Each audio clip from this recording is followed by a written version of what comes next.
is about time, how we use it, how we mark it. And today is an important day because today is the day that we name the managers. We go to the floor to pass the resolution to transmit the articles of impeachment to the Senate, and later in the day, when we have our engrossment, that we march those articles of impeachment to the United States Senate. As I've said, it's always been our founders when they started, when in the course of human events it becomes necessary, when. Abraham Lincoln 7 years ago. Thomas Paine, these are the times that try men's souls, the times that found us. Again and again, even our poets. Longfellow, remember, listen my children and you will hear the midnight ride of Paul Revere on the 18th of April in 75. Hardly a man is now alive that remembers that famous day and year. It's always about marking history using time. On December 18th, the House of Representatives impeached the President of the United States. An impeachment that will last forever. Since December 18th, there have been comments about when are we going to send the articles over. Well, we had hoped that the courtesy would be extended, that we would have seen what the process would be in the Senate. Short of that, that time has revealed many things since then. Time has been our friend in all of this because it has yielded incriminating evidence, more truth into the public domain. Since we passed the articles, on December 20th, 2 days later, new email showed that 91 minutes after Trump's phone call with President Zelensky, a top Office of Management and Budget aide asked the Department of Defense to hold off on the Ukraine aid. On December 29th, revelations emerged about the OMB director and acting chief of staff Khomeini's role in the delay of the effort by lawyers in the administration to justify the delay, and the alarm. This is very important, that the alarm that the delay time caused within the administration. On January 2nd, newly unredacted Pentagon emails, which the House subpoenaed and the President blocked, raised serious concerns by the Trump administration officials. They were concerned about the legality of the President's hold on the aid to Ukraine. On January 6th, former Trump National Security Advisor John Bolton said he would comply with a subpoena to testify and that he has new relevant information. On January 13th, reports emerged the Russian government hacked a Ukrainian gas company, Burisma, as part of their ongoing effort to influence U.S. elections in support of President Trump. And just yesterday, the House Committee, two of our chairmen here, Chairman Nadler of Judiciary, Chairman Schiff of Intelligence, Chairman Eliot Engel of Foreign Affairs, and Chairwoman Maloney of Government Reform, they released new evidence pursuant to a House subpoena. Lev Parnas, you know who that is, an associate of Rudy Giuliani, that further proves the president was the central player in the scheme to pressure Ukraine for his own benefit in the 2020 election. This is about the Constitution of the United States, and it's important for the president to know, and Putin to know, the American voters in America should decide who our president is, not Vladimir Putin in Russia. So today I'm very proud to present the managers who will bring the case, which we have great confidence in terms of impeaching the president and his removal. But this further evidence insists that, and we wouldn't be in this situation had we not waited, insist that there be witnesses and that we see documentation. And now you see some of that change happening on the Senate side. I hope it does, for the good of our country and to honor our Constitution. So today, on the floor, we'll pass a resolution naming the managers, as I mentioned, appropriating the funds for the trial, and transmitting the articles of impeachment of the President of the United States for trying to influence a foreign government for his own personal and political benefit.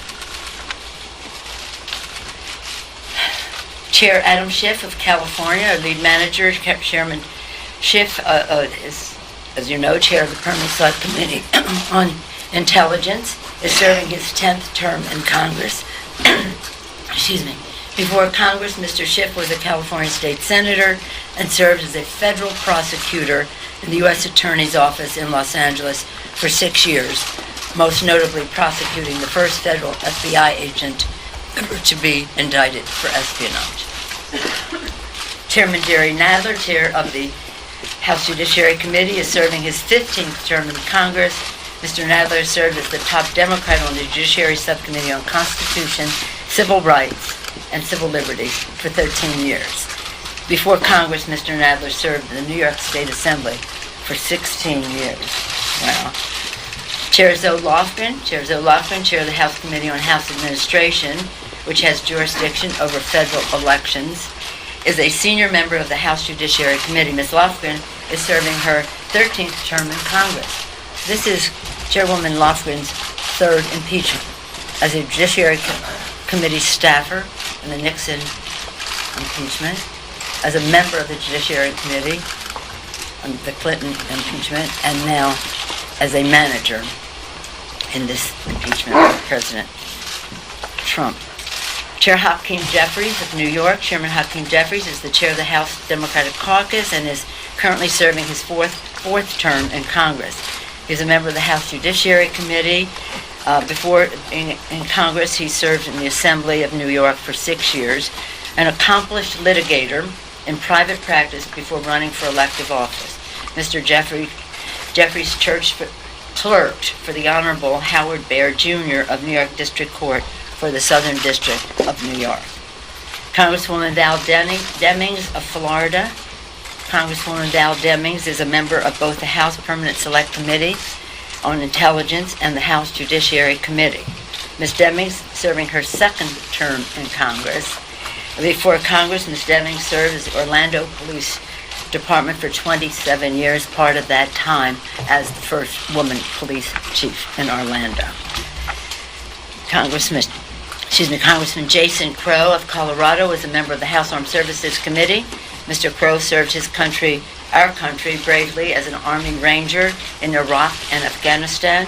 Before running for Congress, Mr. Crow was a respected litigator in private practice in Colorado. Congresswoman Sylvia Garcia of Texas. Congresswoman Sylvia Garcia is a member of the House Judiciary Committee. Before Congress, Ms. Garcia served in Texas State Senate previously. She was the director and presiding judge of the Houston Municipal System and was elected city controller. Ms. Garcia was later elected the first Hispanic and first woman to be elected in her own right to the Harris County Commissioner's Court. As you can see from these descriptions, the emphasis is on litigators. The emphasis is on comfort level in the courtroom. The emphasis is making the strongest possible case to protect and defend our Constitution, to seek the truth for the American people. I'm very proud and honored that these 7 members, distinguished members, have accepted this serious responsibility, again, to protect and defend for the people, defending our democracy. When we leave here, a little bit later, noon, we'll go to the floor and pass a resolution naming the managers officially. But I wanted to say more about them here and to say that the decision to come down in favor of litigators is necessitated by the clear evidence that we should have witnesses and we should have documentation, and we have to make the strongest prosecution, not only of our very strong case, but of all the information that has come forth since. We're going to take a few questions. Yes, sir. Time has only strengthened your case. Why did you rush to have a vote before Christmas? And, Mr. Chairman, why hold only public hearings for just 2 weeks Or couldn't you stretch this out longer in order to get this more information that you consider as only bolstering your case? Well, I'll yield to the distinguished chairman, but I will say that we had a strong case for impeachment of the president and removal for the president.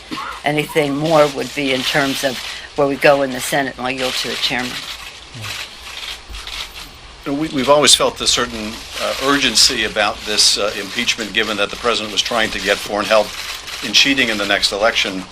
But as soon as we did take up and pass the articles, Mitch McConnell made it clear that he didn't want a trial in the Senate, that he didn't want to hear from witnesses, that he didn't want documents.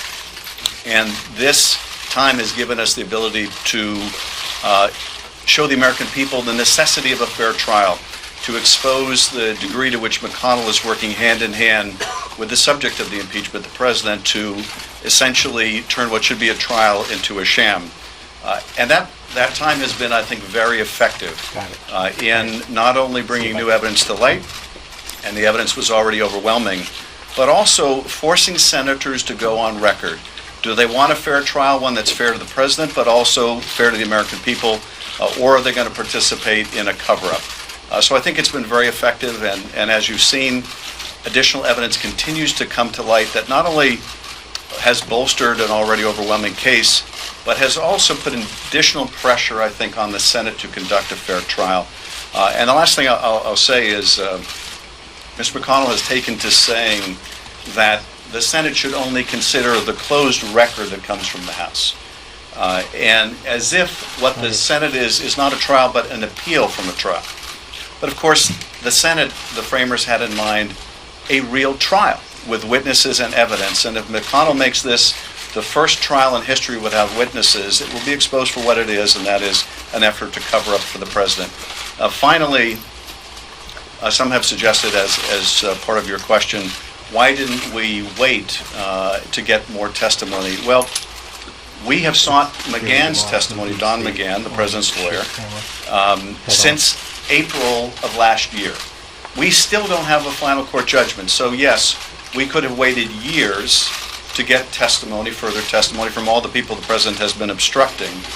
But essentially, that would completely negate the impeachment power. That is, allow the president, by virtue of obstruction, to prevent his own impeachment. And that was an unacceptable course, particularly when the whole object of the president's scheme was to cheat in the election, which is the ordinary mechanism for dealing with a corrupt presidency. Let me just say, I was very discouraged to see Mitch McConnell sign on to a resolution dismissing the case. That, to me, dismissal is cover-up. Dismissal is cover-up. Do you want to speak to that, Jerry? Let me add to that. There is an overwhelming case, beyond any reasonable doubt, that the president betrayed the country by withholding federal funds appropriated by Congress, breaking the law in doing so, in order to extort a foreign government into intervening in our election to try to embarrass a potential political opponent of his. There's overwhelming evidence of that. We couldn't wait because, some people said, well, let the election take care of it. He's trying to cheat in that election. So it is essential that we bring this impeachment to stop the president from trying to rig, from rigging the next election, from conspiring with a foreign government, as the Russian government attempted to rig our last election. The evidence is overwhelming. The latest evidence with Parnas and Giuliani makes it even more so. It made sense to wait a while as more evidence piled up, but we have to proceed because the integrity of the election is at stake. Let me add one other thing. This is a test of the Constitution. The president's conduct violates the Constitution in every single way, trying to rig an election, stonewalling the Congress and saying no one may testify because I can have a cover-up despite Congress. But it's a test of the Constitution now. The Senate is intended by the Constitution to conduct a fair trial. The American people know that in a trial you permit witnesses. You present the evidence. if the Senate doesn't permit the introduction of all relevant witnesses and of all documents that the House wants to introduce, because the House is the prosecutor here, then the Senate is engaging in an unconstitutional and disgusting cover-up. So the question is, does the Senate is on trial as well as the President, does the Senate conduct a trial according to the Constitution to vindicate the Republic, or does the Senate participate in the President's crimes by covering them up? Madam Speaker. Thank you so much.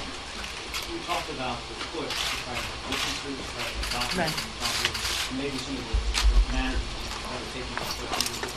Based on your understanding of the Senate rules, what do you see as procedural options to try to force the Senate to do something, or just make the best case that you can, and then if they don't try to go down that route, say, okay, this is what they decided?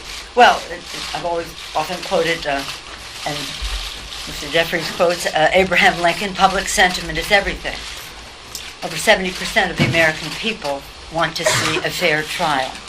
Whatever the outcome, a fair trial with witnesses and documentation. And we haven't seen even the rules. We put our rules out in October for the next couple of months, the next few months that followed for our making the case. We haven't seen what the rules are in the Senate. But we do know that in the time that has transpired since December 18th, the American people have come down in favor of a fair trial, which they always wanted, but meaning that it would entail having witnesses as well as documents. Anyone else want to speak to that? My colleague? Well, the evidence is overwhelming that Donald Trump corruptly abused his power by pressuring a foreign government to target an American citizen for political and personal gain by withholding $391 million in military aid to Ukraine without justification. There is a mountain of evidence in that regard. In America, no one is above the law. That is why the House proceeded with great leadership from Speaker Pelosi, Chairman Schiff, and Chairman Nadler to hold this president accountable. The Constitution required it. Our democracy required it. Given the evidence that has been built to date, the American people deserve a fair trial. Our democracy deserves a fair trial. The Constitution deserves a fair trial. So we're going to simply follow the facts, apply the law, be guided by the Constitution, and present the truth to the American people. Speaker Pelosi has given us the space for the American people to weigh in over the last few weeks, which has led at least 4 senators, which is the magic number, to publicly indicate that in their view, a fair trial does include the presentation of documents and the presentation of witnesses. We certainly hope that is what will take place. Mr. Speaker, can I just add, if I could just add really quickly onto this, and I thank Chairman Jeffries. I just want to underscore the importance of documents, because we spent a lot of time talking about John Bolton and other witnesses. Witnesses may tell the truth and witnesses may not tell the truth. Documents generally lie. And in the documents that we submitted to the Judiciary Committee just last night, you see the importance of documents. Because included among the Parnas documents we obtained is a letter from Giuliani trying to set up a meeting with the President of Ukraine, Zelensky, to discuss a particular matter. Of course, we know that matter is the investigations that the President wanted Ukraine to undertake of his political opponent. There's been speculation from time to time maybe the President or his allies will throw Mr. Giuliani under the bus. That letter makes clear that Giuliani, in his own words, is acting at the behest and with the knowledge and consent of the President. There is no fobbing this off on others. The President was the architect of this scheme. These documents are important. We have only obtained a very small sample of the universe of documents that the President is withholding. If Mr. McConnell wants to follow the Clinton model, as he keeps professing, all of the documents were provided before the trial. those documents should be demanded by the senators. If the senators want to see the evidence, they should demand to see the documents and not participate in an effort to stonewall or cover up the president's misconduct. Witnesses were deposed. Yes, as the Speaker mentions, the other, of course, profound distinction between now and the Clinton case is that the witnesses that the House managers sought in the Clinton trial had already testified. Their testimony was known. So the question for the senators then was, do we want to hear them again? And there was another question not present here, which is, do we really want to hear witnesses talking about sex on the Senate floor? That's not the issue before us. The issue here is, does the Senate want to hear from witnesses who have never testified?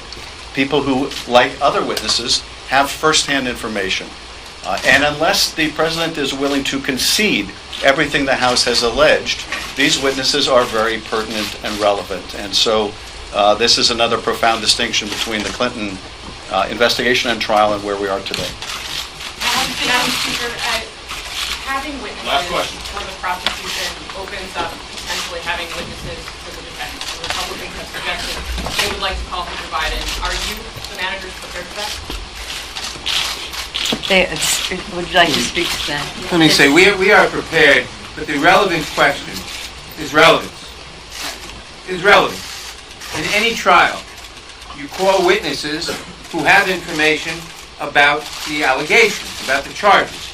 The allegations, for which there's a mountain of evidence, are that the president betrayed his country by trying to extort Ukraine by withholding $391 million in military aid that Congress had voted in order to get Ukraine to announce an investigation of a domestic political opponent.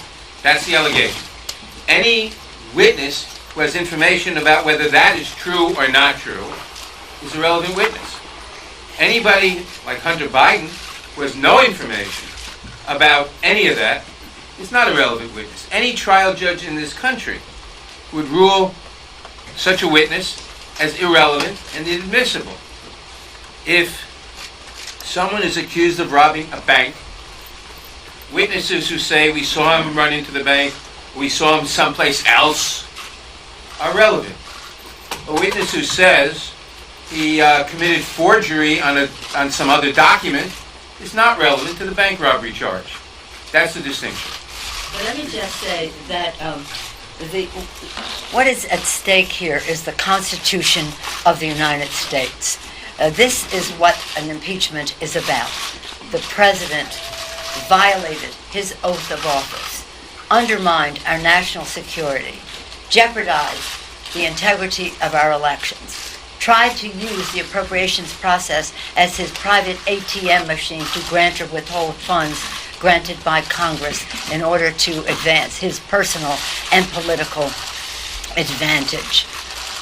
That is what the senators should be looking into. This is a president who said the Second Amendment, that Article 2 says that I can do whatever I want. It does not.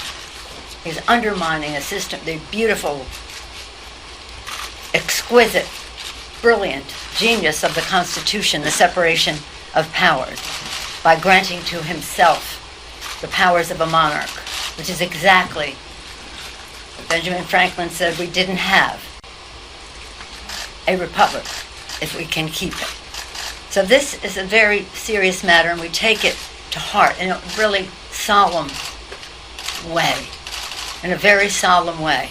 It's about the Constitution. It's about the republic if we can keep it. And they shouldn't be frivolous with the Constitution of the United States, even though the President of the United States has. The President is not above the law. He will be held accountable. He has been held accountable. He has been impeached. He's been impeached forever.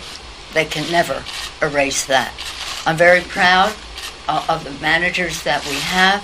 I believe that they bring to this case in the United States Senate great patriotism, great respect for the Constitution of the United States, great comfort level in a courtroom, great commitment again to the Constitution.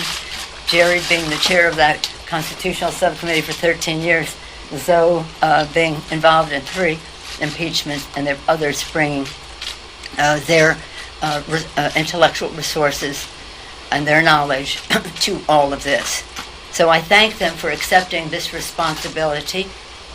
I wish them well. It's going to be a very big commitment of time, but I don't think we could be better served than by the patriotism and dedication of the managers that I am naming here this morning. Thank you all very much.